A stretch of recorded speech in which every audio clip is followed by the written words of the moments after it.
नमस्कार दोस्तों मैं आज आप सभी को दानवीर महाराज शिवी की कथा सुनाने जा रही हूँ। अगर आप चैनल पर नए हैं तो चैनल को लाइक और सब्सक्राइब करिएगा। अगर कथा अच्छी लगे तो कमेंट्स बॉक्स में ज़रूर बताइएगा। चलिए कथा शुरू करते हैं। पुरुवंश में जन्मे उसी नर देश के राजा शिवी बड़े ही परोपकारी और धर्मात्मा थे। परम दानवीर राजा शिवी के द्वार से कोई भी खाली हाथ नहीं जाता था। प्राणियों के प्रति राजा शिवी का बड़ा ही स्नेह था। उनके राज्य में सदैव सुख शांति और स्नेह का वातावरण रहता था। शिवी की चर्चा स्वर्ग लोक तक होती थी। देवताओं के मुख से राजा शिवी की इस प्रसिद्धि के बारे में सुनकर इंद्र और अग्निदेव को विश्वास नहीं हुआ। अतः उन्होंने उसी नरेश की परीक्षा लेने की ठानी और एक युक्ति निकाली। अग्निदेव ने कबूतर का रूप धारण किया और इंद्र ने एक बाज का रूप धारण किया। दोनों उड़ते उड़ते राजा शिवी के राज्य में पहुँचे। उस समय राजा शिवी एक धार्मिक यज्ञ का अनुष्ठान कर रहे थे। कबूतर उड़ते उड़ते उनकी गोद में जाकर गिर गया और मनुष्य की भाषा में बोला, राजन, मैं आपकी शरण में आया हूँ, मेरी रक्षा कीजिए। थोड़ी ही देर में कबूतर के पीछे पीछे बाज भी वहाँ आ पहुँचा और बोला, राजन, निस्संदेह आप धर्मात्मा और परोपकारी राजा है। आप धन से, झूठ को सत्य से, निर्दयी को क्षमा से और क्रूर को शुद्धता से जीत लेते हैं। इसलिए आपका कोई शत्रु नहीं। इसलिए आप अज्ञात शत्रु नाम से प्रसिद्ध हैं। आप अपकार करने वालों का भी उपकार करते हैं। आप दोष खोजने वालों में भी गुण खोजते हैं। ऐसे महान होकर आप यह क्या कर रहे हैं? मैं भूख से व्याकुल होकर भोजन की तलाश में भटक रहा था। तभी संयोग से मुझे यह पक्षी मिला और आप इसे शरण दे रहे हैं। यह आप अधर्म कर रहे हैं। कृपा करके यह कबूतर मुझे दे दीजिए। यह मेरा भोजन है। इतने में कबूतर बोला, महाराज, शरणार्थी की प्राण रक्षा करना आपका धर्म है। अतः आप इस बाज की बात न मानिए। यह दुष्ट बाज मुझे मार डालेगा। दोनों की बात सुनकर राजा शिवी बाज से बोले, हे बाज, यह कबूतर तुम्हारे भय से भयभीत होकर मेरी शरण आया है। अतः यह शरणार्थी है। मैं अपनी शरण आए शरणार्थी का त्याग कैसे कर सकता हूँ? जो मनुष्य भय, लोभ, ईर्ष्या, लज्जा या द्वेष से शरणागत की रक्षा नहीं करते या उसे त्याग देते हैं, उसे ब्रह्म हत्या के समान पाप लगता है। सभी जीवों को अपने प्राण प्रिय होते हैं। समर्थ और बुद्धिमान मनुष्य को चाहिए कि असमर्थ व मृत्यु भय से भयभीत जीवों की रक्षा करे। अतः हे बाज, मनुष्य के भय से भयभीत यह कबूतर मैं तुझे नहीं दे सकता। इसके बदले तुम जो चाहो मांग सकते हो, मैं तुम्हें अवश्य दूंगा। तब बाज बोला, हे राजन, मैं भूख से पीड़ित हूँ। आप तो जानते ही हैं, भोजन से ही जीवन उत्पन्न होता है और बढ़ता है। यदि मैं भूख से मरता हूँ तो मेरे बच्चे भी मर जाएंगे। आपके एक कबूतर को बचाने से कई जीवों के प्राण जाने की संभावना है।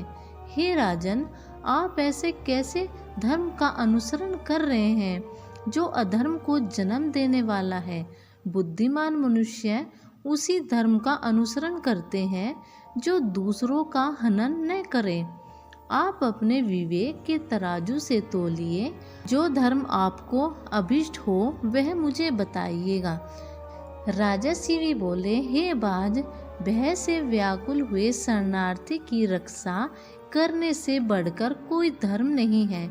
जो मनुष्य दया और करुणा से द्रवित होकर जीवों को अभय दान देता है, वह देह के छूटने पर सभी प्रकार के भय से मुक्त हो जाता है।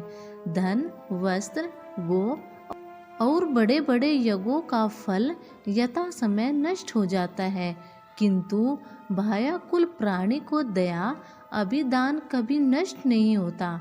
अतः मैं अपने संपूर्ण राज्य और इस देह का त्याग कर सकता हूँ, परंतु इस भयाकुल पक्षी को नहीं छोड़ सकता। हे बाज, तुझे आहार ही चाहिए सो मांग ले। बाज बोला, हे राजन, प्रकृति के विधान के अनुसार कबूतर ही हमारा आहार है, अतः आप इसे त्याग दीजिए। राजा बोला, हे बाज, मैं भी विधान के विपरीत नहीं जाना चाहता। शास्त्र कहता है दया धर्म का मूल है, परोपकार पुण्य है और दूसरों को पीड़ा देना पाप है। अतः तुम जो चाहो सो ले सकते हो, परंतु ये कबूतर मैं नहीं दे सकता। तब बाज बोला, ठीक है राजन, यदि आपका इस कबूतर के प्रति इतना ही प्रेम है तो ठीक है, मुझे इसके बराबर तोलकर अपना मांस दे दीजिए, जिससे मैं अपनी भूख शांत कर सकूं। मुझे इससे अधिक और कुछ नहीं चाहिए। प्रसन्न होते हुए राजा शिवी ने कहा, हे बाज, तुम जितना चाहो उतना मांस मैं तुम्हें देने को तैयार हूँ। यदि यह क्षण भर देह धर्म के काम न आ सके तो इसका होना व्यर्थ है। यह कहकर राजा ने तराजू मंगवाया और इसके एक पलड़े में कबूतर को बिठा दिया और दूसरे पलड़े में वह अपना मांस काट कर रखने लगा। पलड़ा जहाँ का तहाँ ही रहा। तब अंत में राजा शिवी स्वयं उस पलड़े में बैठ गए और बोले, हे बाज, ये लो, मैं तुम्हारा आहार तुम्हारे सामने बैठ गया हूँ। इतने में आकाश से पुष्प वर्षा होने लगी। स्वयं भगवान अपने भक्त के इस अपूर्व त्याग को देखकर प्रसन्न हो रहे थे। यह देखकर राजा शिवी सोच में पड़ गए कि इस सब का कारण क्या हो सकता है। इतने में वह दोनों पक्षी अंतर ध्यान हो गए और अपने असली रूप में प्रकट हो गए।